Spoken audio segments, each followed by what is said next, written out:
Hello teachers, this video is for you to introduce an idea of using a book to connect literacy and art. So it's a little different, it's not an instruction video for students, but for teachers.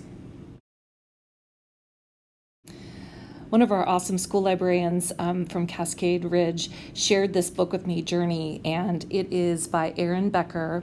It is a beautiful story, and it's my new favorite book. I think it is a really great connection between literacy, illustrations, and how pictures can tell a story.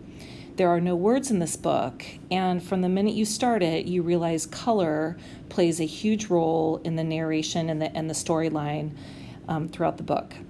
So you can explore the book on your own, but you can kind of see a few of these pictures I picked out. They really show how single colors have meaning and represent certain things. What I would recommend is having your students read the story with you, maybe have this under the document camera or have them circled around you closely so they can see the pictures. Or maybe students will read this book in small groups instead. But I would recommend not reading the inside flap of the story to them beforehand, because it gives a little bit too much information ahead of time, and I think it's best for students to really explore the point the author is trying to get across and the story he is telling on their own. As you might be realizing, the color red and then eventually the color purple play a big role in the storyline of this book. And once the students have really just observed and absorbed the story themselves, I think having a discussion about what the colors mean to them, what the story is saying, and what the conclusion even is at the end would be a great way to go about sharing this book together. I think there's a lot of value in just reading the book maybe several times in different ways with your students or in small groups, and then discussing it, and that can be enough. If you'd like, I do have a companion art activity that's pretty free-form, open-ended, next in the video that you could add to it if you'd like.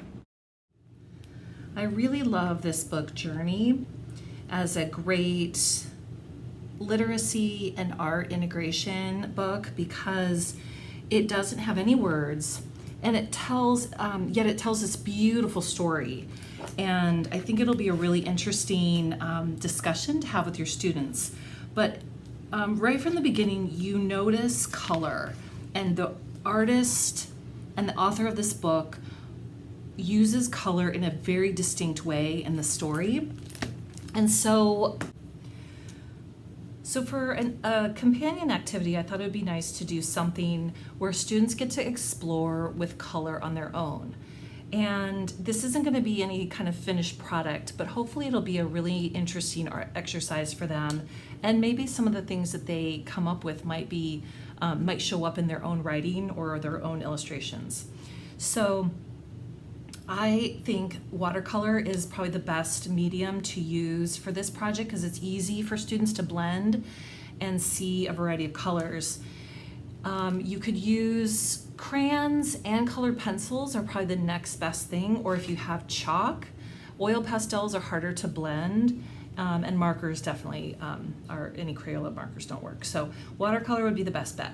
So the trick on this is to just let them explore, but they're gonna start, I would suggest they start with like a red. And so the trick for this blending of color is to get them really wet.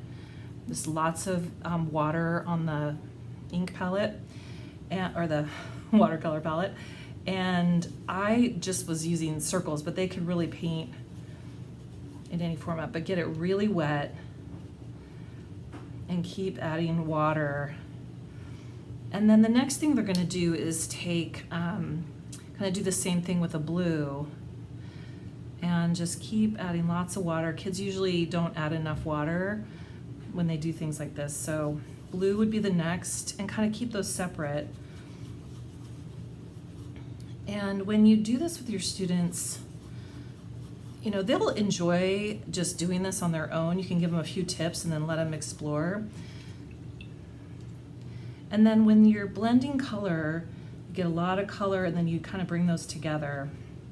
Maybe with the blue first and then bring in the red again in the center and see what you come up with.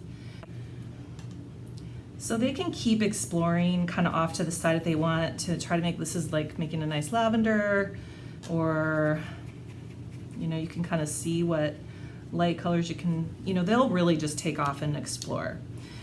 Now I'm just kind of showing you an example, so this is just kind of quick tips. This isn't meant to be an instructional video for the students. But once this is done and dry, maybe another day you could come back to it and or have those students brainstorm this before they start and have a list next to them. But what I thought would be neat is to really connect the colors to something concrete. But you could say red, fire, dragons, who knows. The other thing that really kind of gets them thinking beyond just the things like fire trucks and things that they know are red, but what emotion, when you think of red, what emotion is that? And a lot of times, the work we've done with SEL, they'll think of anger, frustration, that kind of stuff. So I think just having some written words around these colors could be kind of a neat addition to this. The other thing you can do is do an exercise, which is actually from a poetry book I used to love using, and it's red sounds like, it smells like, it feels like. So you get the idea. Red sounds like a siren calling my name. Red smells like fear. Red feels like the anger, frustration when my mom yells at me. That can be the poem, and it's a great way of kids to get them to connect with their words and think about things beyond the concrete. So that's the idea of just a companion lesson. It's very kind of free form, but exploring with watercolors, and I think your students will really enjoy doing that.